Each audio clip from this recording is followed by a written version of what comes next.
The brand new 2022 Civic Sedan. This is a huge change from the previous generation, at least on the interior. This is a globally designed vehicle that they came up with in Japan. No longer are the different markets spread out, so there's one Civic for the world. And in many cases, it might be a bit more generic, but it's also so well thought out. So let's talk about what's good and bad on the inside.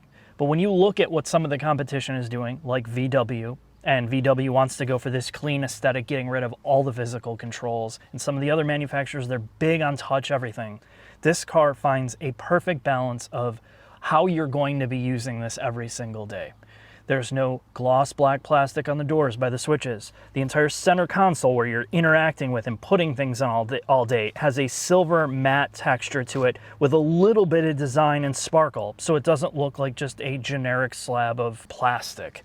The cup holders are enormous. The center console where you're going to put your phone isn't going to turn into a projectile and smash your teeth out. Everything has this great quality feel. The steering wheel controls go back to the tried and true. Clicky, you know exactly where everything's at. The HVAC knobs, just take a listen to this. It's like medical grade. I know exactly what I'm doing when I'm turning on. There's no guesswork. And I think that's what I really appreciate about the overall design of everything in here. The thing that they tried to do is they tried to clean it up. The dashboard's smaller than it used to be. The airiness, the openness on the inside is by design. They went back and looked at the Civics from the 80s and 90s and tried to see what they did well there and then put a modern flair on the inside. The seats have been improved. The bolsters are a little bit better, and they took that data from other customers that said the seats were uncomfortable on longer trips. So they tried to improve all the usability, the comfort, and of course the quietness. If you get on the touring trim, this is the quietest one you can get. Now the negative part here is they have this cheap looking screen that's stuck on the dashboard. I know why they do it. It's for packaging. It's easier to assemble, easier to update and change, but it really does look super generic. The audio system in here was pleasing. It's not a disaster. You don't have a headache after you listen to it. And I'm going to put the graphs up. It's one of the better audio systems in its class. It still doesn't best the Mazda 3 with the Bose, but again, it doesn't hurt your ears like some of the other cheaper products that we've listened to. Back seat space is incredible. You can fit 4 people in here easily. There's a ton of headroom, and that's the biggest thing about this car is it feels oversized. It's no longer a compact car. You can be a real adult, a big person over 6 feet tall, and find comfort. The trunk space is incredible, and obviously if you go up to the hatch, it's like a CUV. And you know, I could go on and on about this interior, and I've tried to show you some great shots of how everything works, but you're gonna get in here, you're gonna drive this, and you're gonna appreciate it every single day, how much thought went into this. Let's get in the shop and we're gonna talk about the technical changes. Underneath the brand new 11th generation Civic Sedan jack, on the interior I spoke about how there was a major change in the interior design and the philosophy. Underneath and mechanically it is far more of an evolution, but we're starting to notice that they did some important things to this. Much like the Golf we recently reviewed, they've done a good job premiumifying the car, Mark. This is the probably most important sedan that Honda corporate sells. This car though has gone the way of pretty much everything else, and it is now bigger than it has ever been. It is longer by like 1.4 inches, wider, and they've done their best, at least with the touring trim, by improving the refinement found in this vehicle. So the first thing you're gonna notice, other than the increases in dimension, is the fact that this is a much quieter car.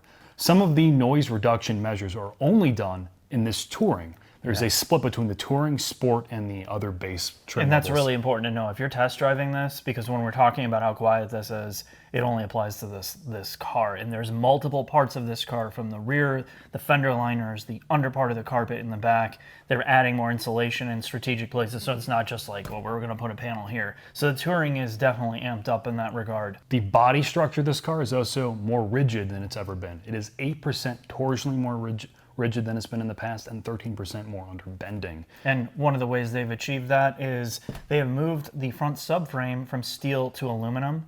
They've also done some suspension tweaks, and they're not big changes, but they're more, again, slight improvements to ride. Yeah, so they've reduced friction in important areas, they've changed bushing materials, they've changed spring rates in this car, but essentially, according to Honda's engineers, this car should ride 20% better than the prior generation vehicle. It is 20% more compliant than the 10th gen car. Which means it's just softer. Yes. And that's one of the complaints about the previous generation car. They went on this, I hate to say sporty, but they wanted to have this more reactive feel. So this is dialing it back a little bit more what Hyundai has done with the Elantra.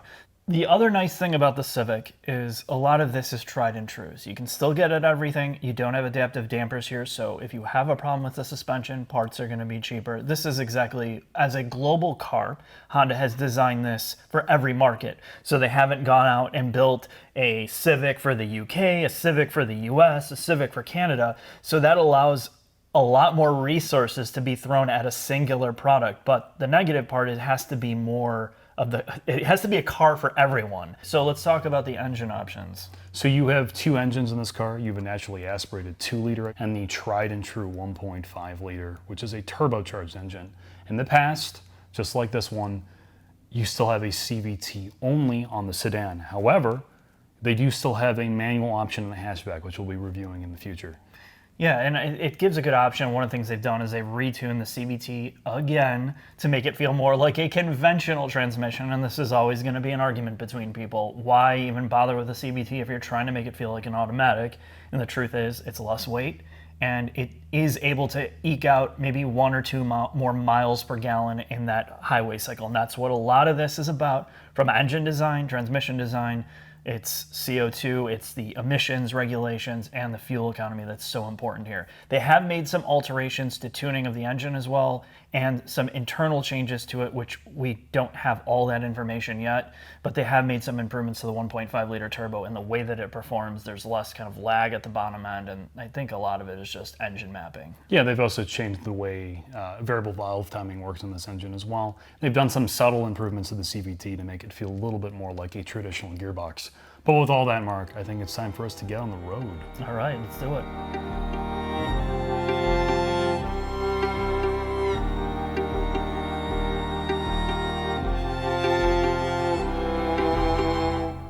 What do you know, Jack? We're finally in the brand new 2022 Civic.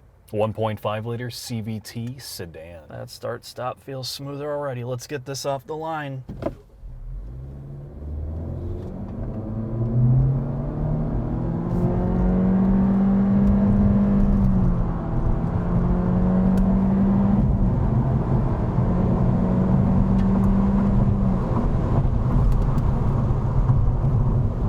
Pretty good. I mean, I think it's not going to blow you away off the line, but you can tell that there's just a bit more smoothness and consistency in the power compared to the previous 1.5 we drove. So what changes did they really make to this engine? So they made some internal changes to both the turbocharger, the actual physical internals of the engine, the way VTEC is engaged, as well as now on the exhaust side. And they've done some software and hardware changes to the CVT. I will say this. It does produce about 5 more horsepower and I think 15 foot-pounds more of torque, and the actual torque curve and horsepower plot from a dyno show it to be a little bit more usable. I think when you're moving, you are actually moving and not going from a straight dig. The car does feel faster than some of its non-turbocharged competition, specifically the Corolla. But as we talked about off camera, off the line, unlike the Corolla, despite them both having CVTs, because there's no physical first gear, this car does not feel particularly natural. Yeah, it doesn't. It still has that CVT rubber bandness that they're trying to hide desperately to make it feel like a conventional automatic, but it doesn't. The Corolla feels more natural off the line, although it doesn't build power. The Mazda 3 would be the next closest thing, but of course the Mazda has a turbo engine that blows both those away at this point. So I feel like this is right in between of all the cars, and as you're not driving it like a monster and you're really using it, that's when it really shines. Because clearly the tuning and the setup for this was for normal everyday driving. So if I just want to accelerate quickly, there is so much torque and power available at pretty much any time. You can just get into the throttle smoothly. The car picks up, it never feels like it's slow, and then on the highway, you still have a ton of power there as well. So real world drivability is where this stands out, not off the line.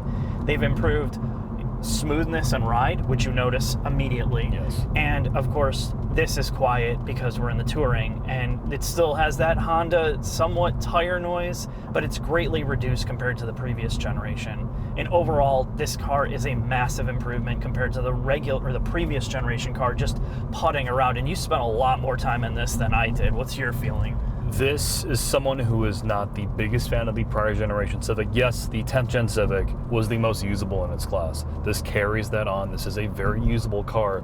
But now the rest of the package of this vehicle is excellent. This is a really good car to putt around in, to use as your everyday vehicle. In many ways, the Civic is now so good, at least in this touring trim, I almost don't see the need for having something like a Honda Accord. Yeah. This is so big, so usable, the interior is excellent. This is a textbook case in how everything needs to be laid out. Everything's physical, everything's easy to use. You have great visibility, the seats are good, it's quiet. The audio system no longer is absolutely terrible.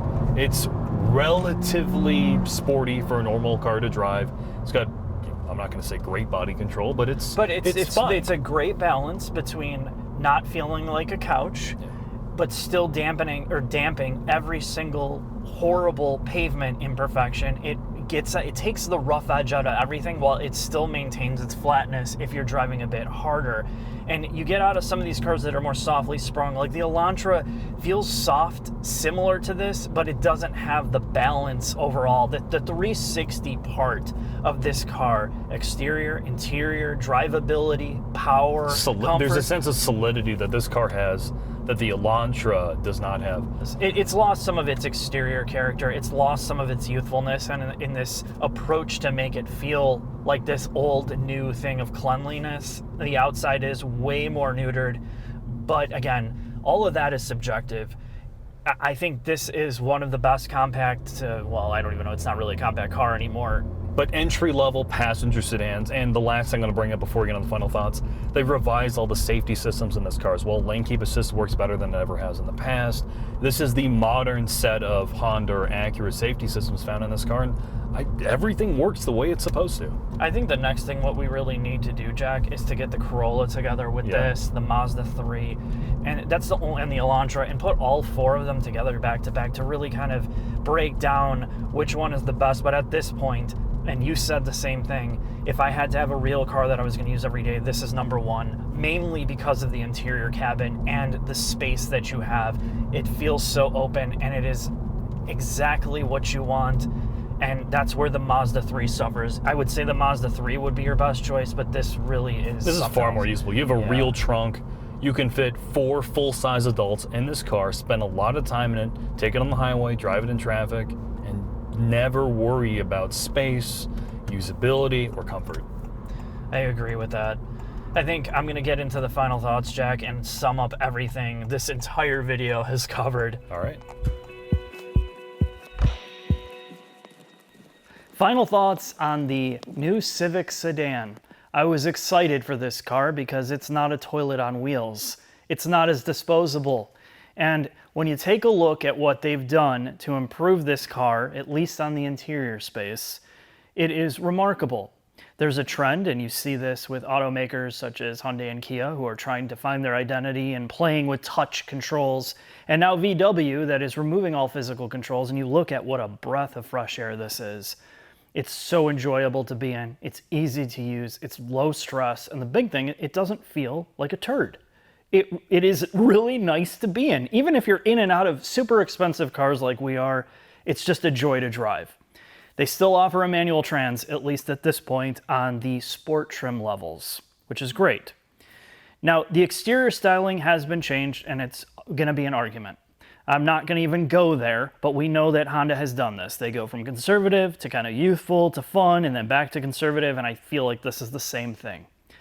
Overall, ride quality is good, fuel economy is good, the way that the CVT performs for a CVT is unoffensive, and at least on the touring trim level, it is quiet. Now, we know the SI and the Type R are coming, and I think this is a great foundation for that. It's just a amped up version of the previous generation car with a bit more finesse. Thanks for watching. I'll see you next time.